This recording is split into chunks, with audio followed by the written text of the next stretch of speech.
Okay. Doing this interview with prisoner Joseph Bigelow, talking about some of the current issues going around.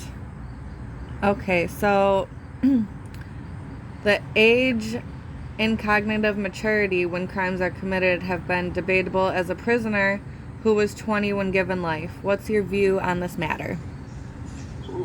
I mean, you already know this is an important issue in my life anyways, since the courts just set that precedent. Nobody 20 or younger can have a mandatory life sentence, So I'm just enthused that the courts are finally recognizing something I knew a while ago, which is like so much hasn't been analyzed when sentencing younger people. It's like anything in life, we shouldn't have never judged something without an understanding of the facts first. How much more so important is that when a person's involved? It's like everything about our mentality or even our environment is pertinent. I mean, use my example. How do we really judge someone who was young, around 20, and grew up with no positive influences or even guidance at all? Then you mix that in with environments of violence and drugs, drug dealing, and it's usually only out of ignorance we end up lacking the knowledge of life or even ourselves. Then from there, it's just so easy to fall for the traps around us. But I'm not suggesting that we shouldn't hold everyone accountable for their actions. It's just there is a difference of accountability of self, depending on how mature we are, our cognitive abilities, mental health, really just overall experience in life. I mean, life is our greatest teacher. I'm most surely not the same as I was at 20. And now that I'm up for the resentencing, I just pray that the court see this, because I seen how time and maturity changed and improved like my thought process and impulsiveness and so much more. So I hope the court see that and give me that chance where I can really look forward knowing I'm going to have an opportunity now. You feel me? Yep. Go ahead. What's the next one you got? Okay, if social media platforms were open to prisoners, what would the pros and cons be? Okay, that's fun. I like that one. I mean, to be honest, we know that it'll be some people just like out there who use them for negativity. But for us, it would obviously be policy set with restrictions for anyone who violates, like anything else. Plus, our pages would be more closely scrutinized since we're already locked up. That would mitigate most potential problems. Then on the flip side, man, it'll be hella positive opportunities for us to individualize ourselves, unleash our talents and passion, even knowledge in meaningful ways. I mean, we're still people. That makes us social beings. So we need ways to connect with people out there for the times that we're in today. It's like, let's look at it like on a logical perspective. Something I tell guys in here all the time: the closer we feel connected to society rather than alienated from it, we strive harder to be successful out there. Plus, other states already have platforms set up like that for prisoners. It's just Michigan's behind on a lot of the progressive issues other states are in. So we're not seeing those same benefits. No. Yep. Go ahead, what's next? I like this, it's fun. So, Casino, you dealt with mental health issues while incarcerated. Would you mind giving us some insight into the struggles that transpired? So you went from a fun question to a real doozy. You did that on purpose? Yeah. Don't like to talk about it, but I do struggle with depression and anxiety. I mean, overall, I seen mental health is neglected throughout prisons, and I don't get it because it's one of the main factors in destructive lifestyles or even rehabilitation.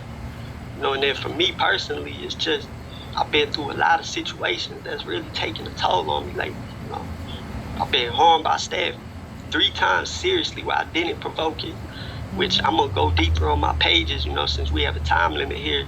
But all of this really affects your mental, and it makes it harder to focus on the future or progress, you feel me? And I've done multiple years straight in segregation, sometimes with no contact to my family.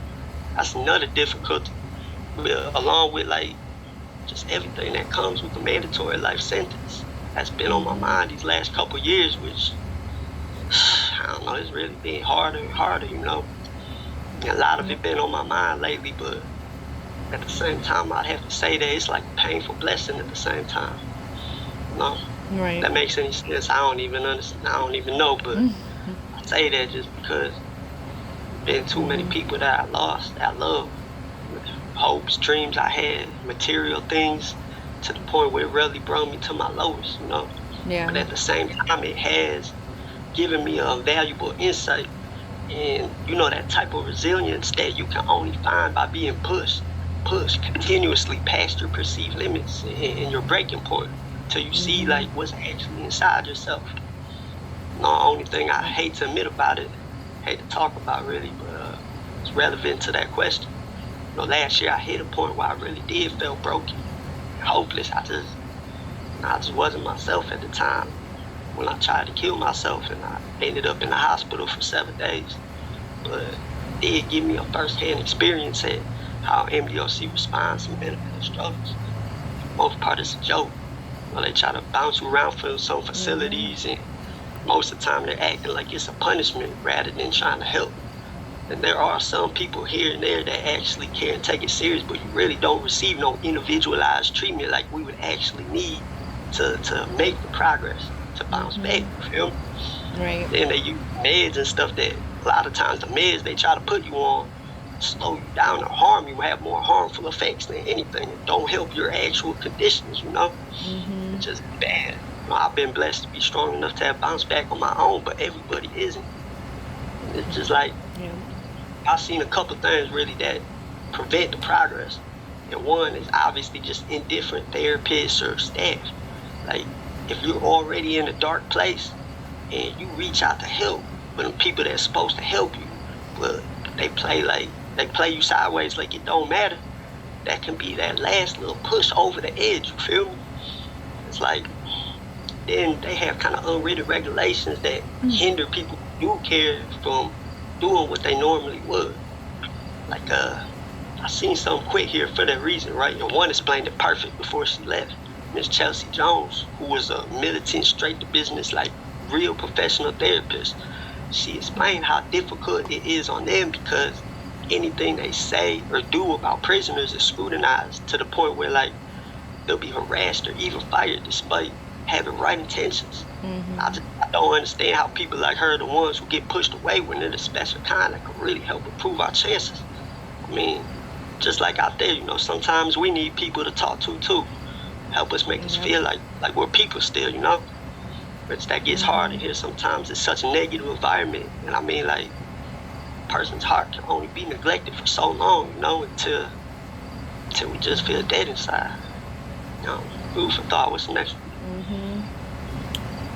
What are some of your personal goals and aspirations? Get out. You already know we're focused on Understandable. my appeal. Yep. That's number one, and trying to find this lawyer willing to help fight with me for the chance I deserve, especially during the resentencing, and not to mention the fact that constitutional rights were broken in my trials, all type of issues. Passionate about write books, movies, poetry, and Mm-hmm. striving to build up, the platforms and the connections that I need for success in these fields. Uh, when I get out, I want to see the stars again. You know, you can't even see no stars from a prison yard. Like literally, it's too many lights. But Yeah. love being outside, traveling, meeting new people. Really, I want to experience life now that I understand it better. Mm-hmm. And show what I'm capable of with the mentality I got now. Like, been too long, I've been locked up. So much change. I'm Yep. ready now. But my biggest aspiration. I gotta try all the bougie coffees at Starbucks, like first day out. Nah, but We can for make real, that happen. huh? We can make that happen. For real though, I strive to spread more positive vibes than negative. That's everyday Mm-hmm. goal. Well, Yep. most days. Go ahead. If you were never incarcerated, what career path would you have found success in? That's a creative question. Uh, a villainous astronaut. Hold on, wait. I can explain. Let me make it work. I should probably stop saying the first thing that popped in my head. Now you already know though, I've had affinity for science and like mysteries of the universe since I was little. So I would have been an astronaut. But you said before I got locked up, right? So knowing me back then, I was like really bad. I probably like would have been like one of the mad scientists in the movies that just go cuckoo. And on the first space trip, I would have lost my mind, commandeered the shit, took it to a new planet, crowned myself ruler, all that. Hey, you know what? Hey, this one with left field on us. Let's go to the next before I embarrass myself anymore. What do you feel is the most important thing neglected in prison for real progress? Most important? Yes. I'd have to say accountability. You know, the same way prisoners are held accountable, staff need to be too. If we want like an environment that's really conducive to growth. I mean, prisons is supposed to be for correction, but if we see corruption or hate-filled acts, that'll only push us in a more negative way, you feel me? And like they got little policies here and there, loopholes where it allowed them to get away with certain shit. Like, all right, let's use this for example. They just brought the body cams in this year, and I already experienced the flaw in it. They say it's to protect integrity, but the fact is, a CO wrote me a false ticket where he said I threatened him, which I didn't. The sergeant came and heard me. I said, just check the body cam, it'll show I'm innocent. He told me it's too late already. I'm like, and here's the flaw. Staff have 24 hours to write a ticket. Sergeants have another 24 hours to hear us. We only have 18 hours to get body cam footage. We won't know we need it until the staff come, until the sergeant comes, you feel me? So you see the time difference. Yep. But, and what can you do? And then I got 30 days sanction where I can't go outside right now or even call my family over something I didn't do. That only builds up anger and frustration. Like, how do you focus on growth there? And it's even worse, you know, when they get away with assaults, like what happened a couple months ago. You know, most staff I get along with damn near everybody here. Any prison, but there's always a handful that hate how I stand up for our rights and know how to litigate. And Sergeant Bledsoe, he was one of them, and he was escorting me to the other unit with my hands cuffed behind my back with another CO. Out of nowhere, they just pushed me forward. I stumbled. I'm like, damn, why you do that? Then they just said, stop resisting. Threw me straight down face first on the ground and started assaulting me while I'm helpless. The other staff ran in and started doing and jumping too. They threw me in a cell with the hands, like the cuffs on my wrist where it's bleeding. I still had scars, my hands swelling up. I still have injuries. The whole unit went into a riot overseeing how they did me. But that doesn't negate the fact of what happened or the injuries mentally and physically. It's like we have no quick, real remedy to hold people accountable. I filed a grievance, but he's still able to work around me and retaliate and write these tickets so I have sanctions. It's like I'm at a breaking point. I don't even... It's been so frustrating, man. I'm trying my best to stay focused, but at the same time, it's only so much you can take, you feel me? Yeah. And I decided that, like, on October 1st, Wednesday, I'm going to go on a hunger strike if nothing changes, because I feel like that's the only way we'll bring a real spotlight to it. It's the only thing I can do that won't get me in trouble, you know? I hope it don't come down to that, but that's what my plan is if it goes like that. I don't know, I don't want to focus on the negative though, man, so just accountability, you know, we need better methods. Go ahead, what's next? Yep. Well, we're going to wrap up. What is one last thing you would like to leave with? I love you. I love you too. Proud of you, for real. Like, we've overcome a lot of struggles. I'm really proud of you. I wouldn't have been able to do this little struggle in here without you. Appreciate you being by my side, you know. And you know, a couple years ago, I had like a really discerning moment where I just realized that the two greatest factors we need for a positive change in our life is love and empathy. There's a stunning country girl I met around that same time. She been explaining to me how hurt people, and we got to learn to live for the life we want. You know, and I realized I wasn't. You know, when you only have fleeting moments of love or empathy in your life like me, it leaves you hurt, lonely, more difficult to deal with life. The majority of mine I've been spending it fighting fire with fire, and I hate that. I'm tired because it only leaves everybody burnt. Like, I know it's a lot of bad choices I made in the past, but every year I have grown, and irregardless of any ridicule, despite the pain I've been through, I still held on to my passion and empathy. my humor, my heart, everything that made me me. I know there's people out there that look at my picture and pass, that obstinately judge me. But I also know there's people who are understanding, desire positive energy in their life and want to see it change for better in this painful world, you know? And just tell everyone like that, never hesitate to reach out to me. I'm striving to get to some real solutions, you know? And they ran out of time, but love you. And tell them to reach out on my pages on Instagram and Facebook.